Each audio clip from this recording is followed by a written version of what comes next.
नमस्कार दर्शक बंधु आपण मानक अति प्रिय सीरियल सिंदूर खेल रे जबरदस्त सीन अच्छी। घर परिवार समस्ते खाइबा को बसी थिबे।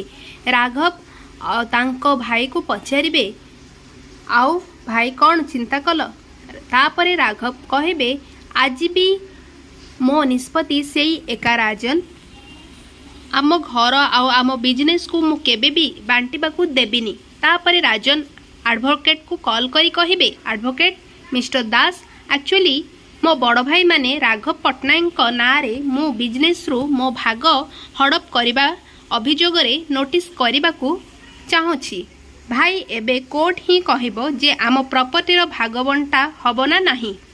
आगो कोई कहानी रे कौन हेबो जानिबा पई आज राती 8टारे देखंतु सिंदूर खेल। देखिबा को जमारू मध्य भूलिबे नाही। वीडियोटी को स्किप न करी शेष पर्यंत देखि नियंतु केवल सिद्धार्थ टीवी रे।